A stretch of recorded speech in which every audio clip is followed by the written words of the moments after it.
America in shock. Trump's State Department makes major Hillary Clinton announcement.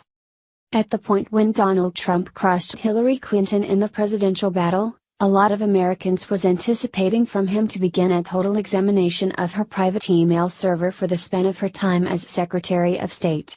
Unfortunately, it appears as if that won't be completed at last. The Washington Examiner expressed that even with Trump in office, State Department legal counselors demand that they have no goal of chasing for in the past uncovered Clinton messages. All through a hearing on Monday at the U.S. Area Court for the District of Columbia, the State Department revealed that it will continue with endeavors to get conservative watchdog Aggregate Judicial Watch's case attempting to compel them to find Clinton's messages. The watchdog mass still means on utilizing a little piece of the Federal Records Act to weight the State Department into finding the messages. Legal Watch President Tom Fitton was truly certain about his association's failure with respect to Trump's absence of inspiration to assess the claims. What's unusual is that Trump's administration is carrying on with the legal strategy of Obama's administrations to defend Hillary Clinton's email practices, Fitton stated after the hearing. This is a case of the deep state still operating things, with all due respect. The following hearing, for this situation, is set to be hung on April 21st. What do you think about this? Do not hesitate and write your thoughts in the comments section below. Share the truth, be patriots. Thank you for reading. Just in, Trump catches Muslims hurting American girls, makes them pay dearly. President Trump is finally cracking down on one of the most horrific cultural practices being imported by Muslims into this country. Thank goodness.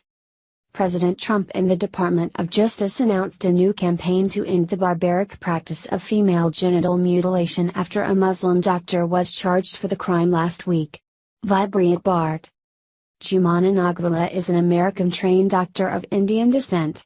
She was born in America and her family is part of a Shia Muslim sect within India.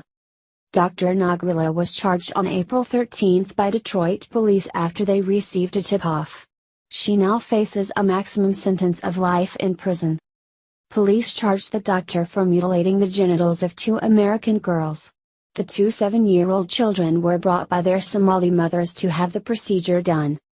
Other victims have been identified by police, who explained that Nagrula has performed the surgery on many young girls, aged 6 to 8, over the course of 12 years. Via BBC.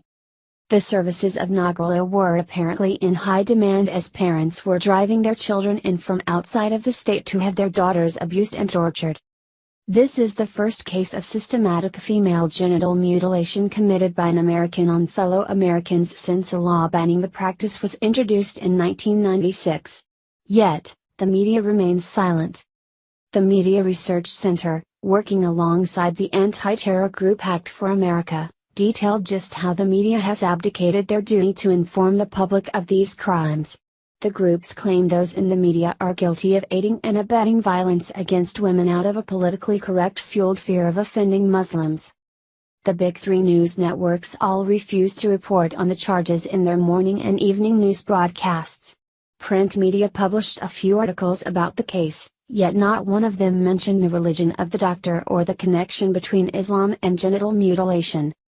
Although this issue is ignored by the media, the Trump administration is committed to protecting young girls, cracking down on those who mutilate them, and eradicating the barbaric cultural practice.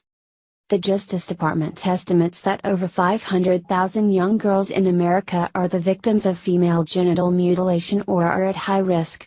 We need to find the rest of the people who do this, with or without the media. Do you think this is happening in your neighborhood? Please share the story on Facebook and tell us what you think because we want to hear your voice. Breaking, North Korea just issued staggering new threat against America. Ashes. North Korea launched another round of aggressive rhetoric at the United States on Thursday as media reports indicated troops in both China and South Korea were on high alert. As a major military anniversary approached Tuesday, North Korea's state-run Rodong Sinmun newspaper hurled a threat at the United States. In the case of our super mighty preemptive strike being launched, It will completely and immediately wipe out not only US imperialist invasion forces in South Korea and its surrounding areas but the US mainland and reduce them to ashes, read the newspaper. South Korea said it was bracing for possible provocations as North Korea prepares to celebrate the 85th anniversary of the foundation of its Korean People's Army on Tuesday. It is a situation where a lot of exercise equipment is amassed in North Korea and also a lot of strategic assets are situated on the Korean peninsula because of the South Korea-US military drills, said South Korean Unification Ministry spokesman Lee Duk-haeng. We are closely watching the situation and will not be letting our guards down, he added. Meanwhile, CNN reported that China put cruise missile-capable bombers on high alert, quoting unnamed U.S. officials who interpreted the move as a preparation for any outbreak of violence on the Korean peninsula. Some media reports also said Russia was moving military equipment towards the small portion of its border that it shares with North Korea. Russia would neither confirm nor deny the reports. As rhetoric and tensions were rising, President Donald Trump dodged a direct question about the mental competence of North Korean dictator Kim Jong-un. Trump was asked by Fox News reporter John Roberts whether he thought Kim was mentally unstable, adding, "Is he a man that can be reasoned with?" As far as North Korea is concerned, we are in very good shape, Trump responded. We're building our military rapidly. A lot of things have happened over the last short period of time. I have been here for approximately 91 days. We're doing a lot of work. I can't answer your question on stability. I hope the answer is a positive one, not a negative one, but hopefully that will be something that gets taken care of. Trump also took a moment to praise China, which he has been urging to put pressure on North Korea. I have great respect for the president of China, Trump said.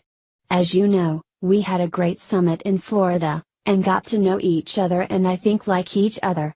I can say from my standpoint I liked him very much.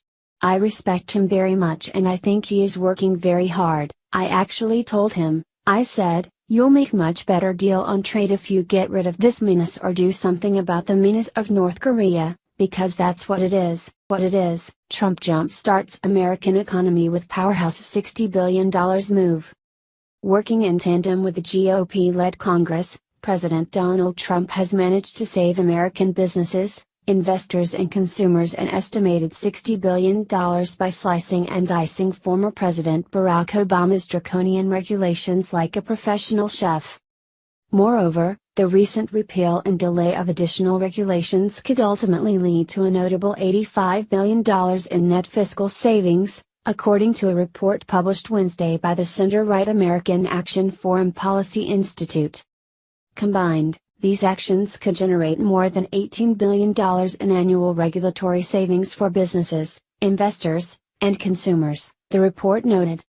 Just the recent reversal of the Obama administration's Waters of the United States rule, which would have reportedly subjected lakes and ponds to federal regulation, could save $16 million.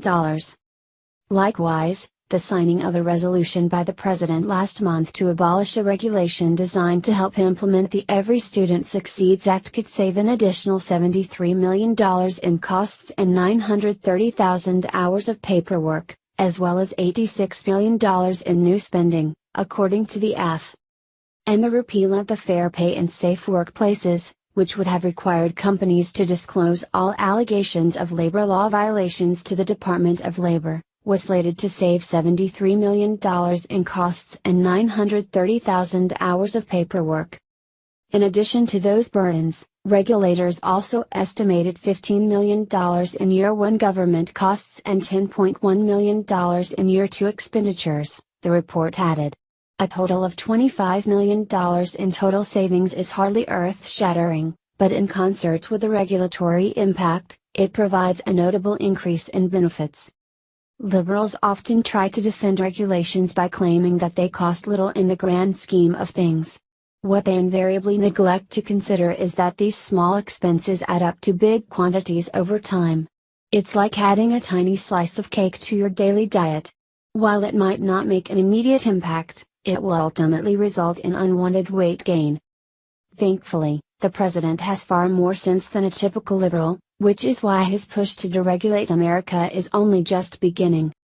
As reported Friday morning by the Washington Post, for instance, Trump was slated to sign an additional 3 executive actions meant to spark reviews of tax and financial regulations, the latest in the White House's effort to rethink and potentially roll back federal oversight. Big win. Trump just made Democrats cringe with what he just did to Obamacare. Donald Trump is a man who likes to see results. He said he was gonna make Republicans repeal and replace Obamacare, and look what he just did. Today it was revealed that congressional Republicans have been working in secret to make a good replacement and it is almost finished. Trump told reporters at a press conference. "We have a good chance of getting it soon. I'd like to say next week, but I believe we will get it." So how soon are we thinking? Well, the goal is to get it by next week so Trump can have the win before his first 100 days are up. While no exact date has been given, Paul Ryan told reporters at a separate conference in London, "We're very close. This time they have everyone in on it. We are talking the classic politicians and the Tea Party and the Trump congressmen. Hopefully, we can finally get something passed. 2018 is coming up. Still, it's good